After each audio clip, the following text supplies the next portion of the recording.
सचिन पायलट, हेमाराम चौधरी, हेमाराम चौधरी,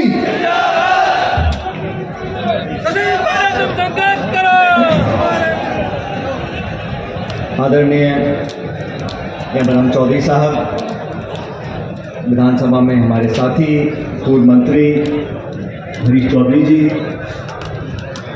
सुनीता जी, जोर सिंह जी, आदरणीय विकी देवी जी,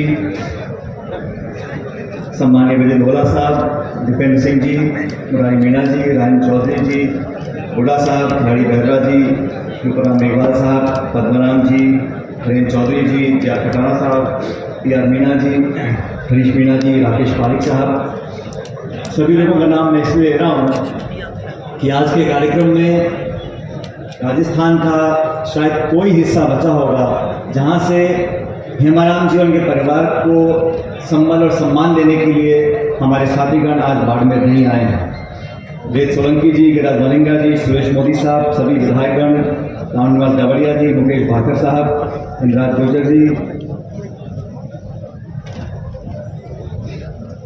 हीरालाल जी, फतेह खान साहब, महेंद्र चौधरी जी, सीडी देवल साहब, गफूर खान जी, समा भानो जी, आजाद सिंह जी, विद्याधर जी, करण सिंह उचाड़ा साहब, सुभाष मीर साहब, मनीष यादव जी, निर्मल चौधरी जी, राणा राम जी, प्रियंका मेघवाल जी, गोपाराम जी, अभिमन्यु पूनिया जी, अनिल चोपड़ा साहब और सभी प्रधानगण आज के इस विशाल कार्यक्रम में मौजूद आदरणीय बुजुर्गों, माताओं, बहनों, नौजवान साथियों, प्यारे दोस्तों, आज मैं कि आप सभी लोग इतनी बड़ी तादाद में इस भीषण गर्मी में, तपती धूप में आप सब यहाँ पर आज इस खूबसूरत कार्यक्रम के गवाह बने। मैं धन्यवाद देना चाहता हूँ सुनीता जी का, उनके पूरे परिवार का, हेमाराम जी का, जिन्होंने आज बाड़मेर को, मारवाड़ को एक ऐसी सौगात दी है। कई पीढ़ी नौजवान बच्चे बच्चियां याद रखेंगे और एक मिसाल आपने आज कायम की है। हेमाराम जी के बारे में सभी वक्ताओं ने अपनी अपनी बात रखी और जितने हम सब लोग मंच पे बैठे हैं उससे ज़्यादा अच्छी तरह से हेमाराम जी को आप जानते हो और हेमाराम जी के साथ राजनीति करने का हम सबको अवसर प्राप्त हुआ। मैंने बहुत से लोग देखे राजनीति में, पक्ष में, विपक्ष में, प्रदेश में, देश में, हर पीढ़ी के, हर किस्म के, लेकिन मुझे कहने में कोई संकोच नहीं है कि राजस्थान के अलावा देश में इस प्रकार का राजनेता बहुत कम पैदा हुआ है जिसने अपने कार्यशैली से, अपने विनम्र स्वभाव से, अपनी बोली से उन लोगों का मन भी जीता जो उनके विरोध में खड़े होते थे। अपनों को साथ रहना बहुत आसान है, लेकिन जो विरोधियों का मन जीत लेता है वो ही लोग असली मायने में राजनीति करते हैं देश में और एक कायम करते हैं। तो मैं यहाँ पर आज बहुत खुश हूँ कि स्वर्गीय वीरेंद्र जी के नाम पर जो ये हॉस्टल बना है, 80-85 कमरों का बना है, जिसका लोकार्पण हमने किया, उनकी मूर्ति की स्थापना हुई है और इस परिवार ने जो कुछ किया, मैं समझता हूं कि एक परिवार के 2, 5, 10 लोग नहीं कर सकते। जब तक उस परिवार के पीछे लाखों लाख आप जैसे लोग नहीं खड़े हो, किसी परिवार की हिम्मत नहीं होती। हम सब दान पुण्य करते हैं, हम सब अपने घरवालों से प्यार करते हैं, लेकिन सामाजिक चेतना जगाने के लिए, इतिहास कायम करने के लिए जिस संकल्प शक्ति की जरूरत होती है वो आप लोगों की प्रेरणा से आता है। इस लोकतंत्र में जनता की ताकत को हम लोग आंकते हैं सिर्फ मतदान के दिन। लोकतंत्र है, बटन दबाएंगे, मशीन बोलेगी, हारेंगे, जीतेंगे, लेकिन लोकतंत्र में आवाम की जो ताकत है वो लगातार 5 साल तक काम करती है। और इस देश की राजनीति में भावना और जज्बात बहुत महत्वपूर्ण है। ये बात मैं इसलिए कह रहा हूं क्योंकि हेमाराम जी ने एक नौजवान बेटा अपना खोया, मैंने कम उम्र में अपने पिताजी को खोया, लेकिन उस चुनौती के समय में जनता का सहायता, संबल, सहयोग, प्यार और आशीर्वाद एक ऐसा भगवान की माया के माध्यम से एक ऐसा हम लोगों को सुरक्षा कवच प्रदान करता है कि तमाम चुनौतियों का सामना करने के लिए हम खड़े रहते हैं। अभी मन से बिल्कुल ठीक बोल रहे थे, जब वीरेंद्र जी का स्वर्गवास हुआ, मैं दुख प्रकट करने आया था घर पर हेमाराम जी को, और हम सब समझ सकते हैं एक बाप के लिए बच्चे को खो देना शायद दुनिया में इससे बड़ा कोई दुख नहीं हो सकता, लेकिन ये ऊपर वाला ही है जो उस दुख का सामना करने के लिए इंसान को शक्ति देता है। बाकी हम इंसान क्या चीज है, हमको थोड़ी मोच आ जाए, पैर फिसल जाए, आदमी मर जाता है, छोटी चीज में आदमी खुश हो जाता है, दुखी हो जाता है, लेकिन इतने बड़े विराट दुख का सामना करने की ताकत परमपिता परमेश्वर देता है। और वो कैसे देता है, ईश्वर को किसी ने देखा नहीं, लेकिन मन में जो शक्ति पैदा होती है वो भगवान जनता के माध्यम से देता है। इसीलिए मैं आप लोगों का, बारमेर की जनता का बार बार साधुवाद करना चाहता हूं, धन्यवाद करना चाहता हूं। साथियों, इतने बड़ा हादसा होने के बाद स्वाभाविक रूप से हेमाराम जी ने कुछ समय तक सामाजिक मिलना जुलना, राजनीतिक गतिविधियां कम कर रखी थी। उस वक्त हम विपक्ष में थे और हमारी पार्टी की बहुत करारी हार हुई थी 2013 के चुनाव में। 15 में, 16 में, 17 में धीरे धीरे मैंने कई बार निवेदन किया हेमाराम जी को, और उस वक्त मैं कांग्रेस पार्टी का अध्यक्ष था, तो अध्यक्ष के नाते मैं हेमाराम जी से उम्र बहुत कम, मेरी उम्र बहुत कम है उनसे, लेकिन मैं अध्यक्ष था, तो मैंने उनको निर्देशित किया, मैंने कहा आपको जयपुर आना पड़ेगा। तो हेमाराम जी मना तो करते नहीं फोन पे, हाँ हाँ करके रख दिया फोन। मैं जोधपुर गया घर पे, और अगले दिन मैंने जयपुर में एक मीटिंग रखी थी सभी वरिष्ठ नेताओं की, तो मैंने कहा मैं जोधपुर से कार से जा रहा हूँ, मेरे साथ चलिएगा। उन्होंने कहा आज मैं जा नहीं पाऊंगा, कुछ उन्होंने बात बताई, तो मैंने कहा कल मीटिंग आपको आना है, तो हेमाराम जी का मैं आ जाऊँगा। तो 2 साल से अपने घर से निकले नहीं थे, तो मुझे विश्वास ही नहीं हुआ, मैंने कहा आप नहीं आने वाले। उन्होंने कहा मैं आपको वचन देता हूँ, मैं कल आ जाऊँगा जयपुर। और वो दिन है, मुझे याद है, मैंने कहा मैं हमें बात कर रहा था जिस दिन नोटबंदी हुई थी, नोटबंदी का दिन था, हेमाराम जी जयपुर में आए, मेरे घर पर मैंने खाना रखा था, सब नेताओं से मुलाकात करी, और उस दिन उन्होंने वो सीमा लांघी जब वो घर से बाहर निकलकर दोबारा जनता में, पार्टी में, नेताओं से, लोगों से मिलना शुरू किया, और फिर बाद में उन्होंने मुड़कर नहीं दिया। लेकिन ये बात भी सच है, 18 के चुनाव में हेमाराम जी ने मुझे कहा कि मैं चुनाव लड़ना नहीं चाहता। मैं तो अध्यक्ष था, मैंने कहा मैं आपको निर्देशित करता हूं, आपको चुनाव लड़ना पड़ेगा, आप चुनाव लड़ोगे, और यही परिणाम रहा। हरी जी, बाड़मेर जिले में एक तरफा कांग्रेस जीती, और मुझे कहने में कोई शर्म नहीं है कि हेमाराम जी आपके चुनाव लड़ने से, आपका नेतृत्व देने से बाड़मेर को ताकत के यहाँ पर जीत कर गए। और क्योंकि हेमाराम जी मेरी बात मान लेते हैं, तो उसका मैं कभी कोई शोषण नहीं करता। जज्बाती आदमी है, अपनी बात कर जाते हैं। एक बार उन्होंने विधानसभा से इस्तीफा दे दिया और वापस देने को तैयार नहीं। सबने बहुत बार कहा यहाँ वहाँ, लेकिन फिर मैंने घर बुलाकर इनको हाथ जोड़कर निवेदन किया। मैंने कहा हमारी सरकार है, आप अपना सीट वापस लो। और मैं धन्यवाद करना, आज इस मन से मैं आपका धन्यवाद करना चाहता हूँ कि आपने मेरी बात को स्वीकार कर वो इस्तीफा वापस लिया। और आज भी कोई पद का, सत्ता का कोई लालच नहीं है। आपने देखा बहुत साधारण जीवन इनका है, और जीवन शैली ऐसी है कि हर व्यक्ति अपने से इनको संबंधित कर सकता है। लेकिन आप सबके खातिर, हम सब के आग्रह पर उन्होंने आज हमारी सरकार के अंदर मंत्री पद संभाला हुआ है। तो इन्होंने जो बीड़ा उठाया उसको आज अंजाम दिया, आप सब लोगों के सामने इतना बड़ा स्वर्गीय वीरेंद्र जी के नाम पर एक हॉस्टल बना है, एक मूर्ति यहाँ पर लगी है, और जिस प्रकार से इस आधुनिक सोच के साथ इसकी स्थापना हुई है, मैं समझता हूँ बहुत लंबे अरसे तक हजारों हजार बच्चों को सही रास्ता दिखाएगा। और राजस्थान और देश में अगर आगे विकसित होना है तो दो रास्ते हैं, किसानी और पढ़ाई और फिर कमाई।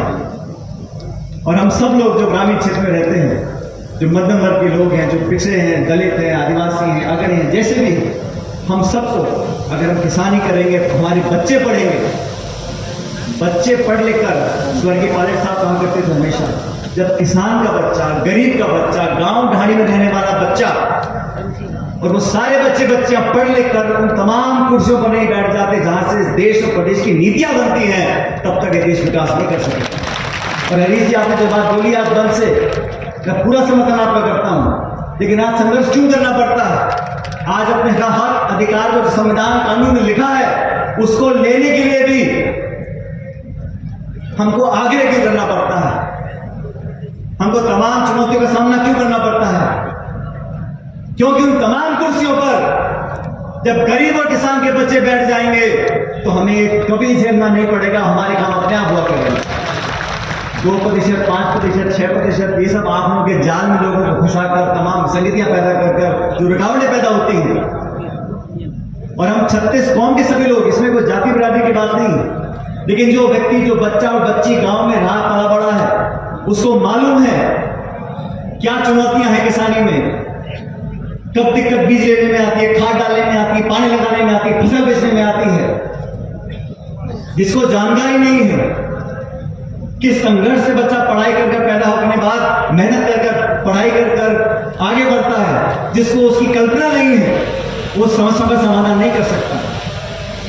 आज हमारे बच्चे जब पीड़ित होते हैं, क्या हम नहीं होता? आज हमारी बच्चे दिल्ली में बैठी जंतर मंतर पर, उनके साथ में आरोप लगाया, शोषण हुआ, कितने दिनों से बैठी है, हमारे दिल में दुख नहीं होता?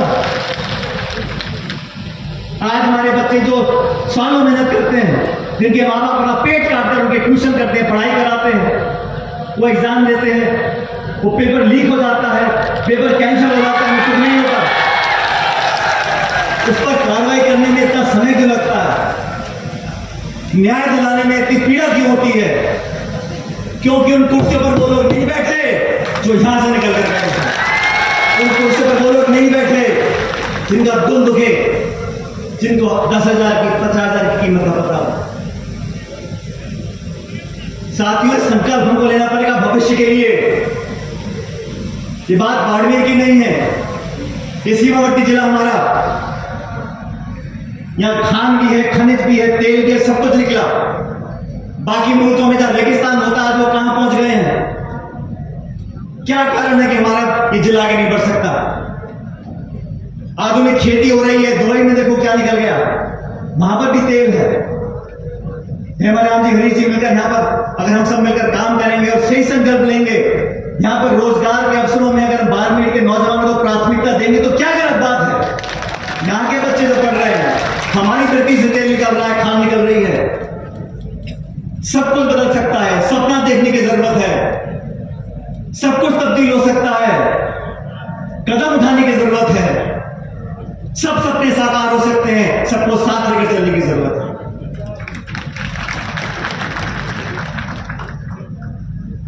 नौजवानों का यह देश, नौजवानों का यह प्रदेश, नौजवानों की ऊर्जा, इनकी संकल्प शक्ति, इनकी ताकत, इनका देह, ये किसी के मोहताज नहीं है। अवसर चाहिए, प्रतिस्पर्धा बराबर की हो। बाड़मेर का यहाँ का नौजवान लड़का लड़की दुनिया के किसी देश के लड़के लड़की के साथ प्रतिस्पर्धा कर सकते हैं।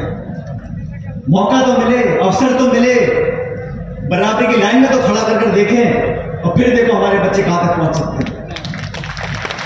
नौजवानों को मौका देने की जरूरत है, उन पर विश्वास करने की जरूरत है।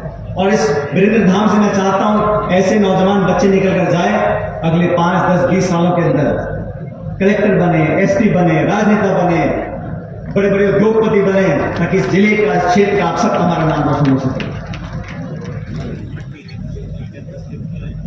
साथियों, समय किसी के लिए रुकता नहीं है और मुझे खुशी है आज ओला साहब ने हम सबके हाथ खड़े करवाए और हेमराम जी ने मुझे कहा कि स्मिता ने भाषण दे दिया, स्वागत भाषण, आप लोग बोल लो, मैं आज भाषण दे नहीं पाऊंगा। और उन्होंने कहा मैं बहुत भावुक हो जाता हूँ।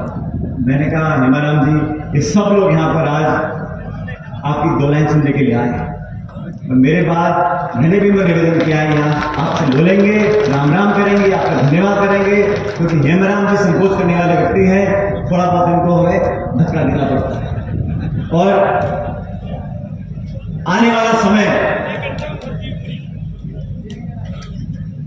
आप सबका समय है। आने वाले समय में तमाम संभावनाओं को हमें कामयाब करना है। जो कुरीतियां हमारे अंदर है, आज देश प्रदेश में कहीं लूटपाट होती है, भ्रष्टाचार होता है, उसके खिलाफ हमें आवाज बुलंद करनी पड़ेगी। मैंने भ्रष्टाचार के खिलाफ आवाज बुलंद करी। हो सकता है किन्हीं लोगों को बात पसंद नहीं आई हो, लेकिन मुझे कोई परवाह नहीं है। मैं भ्रष्टाचार के खिलाफ की लड़ाई लड़ता रहूंगा और आप सब लोगों के लिए, क्योंकि दीमक की तरह हमको ये भ्रष्टाचार खा रहा है। ईमानदारी, सादगी, राजनीतिक जीवन में स्पष्टवादिता, अच्छे आचरण वाले, अच्छे सोच वाले लोग अगर राजनीति में आएंगे, महत्वपूर्ण पदों पर बैठेंगे, चाहे नगर पालिका का हो, पंचायत समिति का हो, जिला परिषद का हो, विधानसभा का हो, लोकसभा का हो, कोई भी पद हो, अच्छे लोगों का चयन आपको करना है। साफ सुथरी छवि के लोग राजनीति में आएंगे और मुझे दोबारा कहने में कोई संकोच नहीं है। इतना लंबा समय हेमराम जी का हो गया राजनीति में, मंत्री रहे, विधायक रहे, नेता प्रतिपक्ष रहे, तमाम पदों पर रहे, लेकिन इनका सफेद दामन, उस पर एक भी छींटा कीचड़ का कर लगा नहीं। तो छोटी बात नहीं है, क्योंकि आरोप लगाना बड़ा आसान है, लेकिन आरोप लगाने वाले भी देख के आरोप लगाते हैं, कहां पे चिपकेगा, कहां पे नहीं चिपकेगा। तो हेमराम जी पे कोई चिपक ही नहीं सकता, आप कुछ भी कह रहे हो, क्योंकि विश्वास कायम किया है। इसलिए साथियों, बहनों, भाइयों, मैं एक बार पुनः हेमराम जी का, स्मिता जी का बहुत धन्यवाद करना चाहता हूं और उम्मीद करता हूं कि इस जिले के अंदर कई बार यहां पर मेरा आना रहा, हम विपक्ष में रहे, सत्ता में रहे, लेकिन आज भी मुझे खेद है कि जिस प्रकार का रवैया दिल्ली का है, हमारे सीमावर्ती जिलों के जो गांव हैं, आज वहां विकास लगभग ठप है। आज हमारी माताएं बहनें पानी के लिए वहां तड़पती हैं, वहां पानी भी देसी घी से महंगा हो गया। उन गांवों में, जो सड़क के गांव हैं, वहां पर विकास पहुंच नहीं पा रहा और ये बेरुखी मैंने देखा दिल्ली से हो रही है। इसका भी हमें सामना करना पड़ेगा, एक सामूहिक विकास करना पड़ेगा, बिना भेदभाव के, बिना पक्षपात के सब लोगों को साथ लेकर चलेंगे तो जनता भी साथ देगी, मतदाता भी साथ देंगे और ऊपर वाला भी साथ देगा। आज आप सब लोगों ने इस कार्यक्रम को कामयाब बनाया और मैं धन्यवाद देना चाहता हूं मंच पे तमाम हमारे साथी बैठे हैं। मैंने कहा राजस्थान का कोई जिला नहीं है जहां से आज हेमराम जी के, इनके परिवार को साधुवाद देने के लिए हमारे सब साथी यहाँ पर आए नहीं हैं। हमें से बहुत साथी आज बोल नहीं पाए क्योंकि समय कम था, लेकिन आप सब ने इतनी बड़ी तादाद में यहाँ पर आज हाजिर होकर इस बात पर मोहर लगा दी है कि हेमराम जी लंबे समय तक आप लोगों की सेवा करते रहेंगे और हम उनके पीछे ढाल की तरह खड़े रहेंगे। हमारे अभिभावक हैं और मुझे हमेशा इनका सानिध्य मिला है। और मैं भी कभी कभी, जब मुझे बहुत सारे लोग बहुत सी बातें बोलते हैं, क्योंकि राजनीति में सुझाव देने वालों की संख्या कम नहीं होती, कोई सुझाव ये, कोई सुझाव वो, जब मैं सबकी सुन लेता हूँ तब कभी कभी 10-15 दिन में शाम के समय मैं हेमराम जी को फोन लगा पूछता हूँ, मैं कह रहा हूँ जी आप बताओ करना क्या है, कैसे, और फिर हेमराम जी बोल देते हैं, सचिन पायलट उस रास्ते पर चल देते हैं। इसलिए मैं बताना चाहता हूँ कि हमारी ट्यूनिंग अलग बैठी हुई है और ये ट्यूनिंग हमेशा रहेगी। और रिश्ते देखो, हम कहाँ पैदा होंगे, किस घर में जन्मेंगे, हम हिंदू बनेंगे, मुसलमान बनेंगे, हमारे हाथ में नहीं है। हम किस कोख से पैदा होंगे, हमारी जाति क्या होगी, हमारा नाम क्या होगा, हमारे हाथ में नहीं है। लेकिन होश संभालने के बाद हमारी बोली, हमारा आचरण, हमारा व्यक्तित्व, हम लोग क्या कहते हैं, कैसे बर्ताव करते हैं, हमारे हाथ में है। इसका दोष हम किसी को नहीं दे सकते। इसलिए रिश्ते बनाने से डरते हैं और हम लोगों ने रिश्ते बनाए हैं। इस रिश्ते को हम हमेशा कायम रखेंगे और मैं उम्मीद करता हूं कि इस बार की जनता ने जो असीम प्रेम और प्यार आशीर्वाद हेमाराम जी को उनके परिवार को दिया है, इसको आप हमेशा कायम रखें। और मुझको भी आपने आज बहुत हर्ष और उत्साह के साथ हमारा यहाँ पे स्वागत किया। मैं सभी लोगों का, खासकर जिले के नेताओं का बहुत बहुत धन्यवाद करना चाहता हूँ कि आपने आयोजन में इतनी शिद्दत के साथ यहाँ पर इसको कामयाब बनाया। और परमपिता परमेश्वर से दोबारा कामना करता हूँ कि आप सब हमेशा इसी तरह मुस्कुराते रहो, फलो फूलो, आगे बढ़ो, आपके बच्चों को भगवान लंबी उम्र दे और हम सबका जीवन बहुत मंगलमय हो। बहुत बहुत धन्यवाद। जय हिंद, राम राम सर। अब मैं आग्रह करूंगा हेमाराम जी से यहाँ पर आए,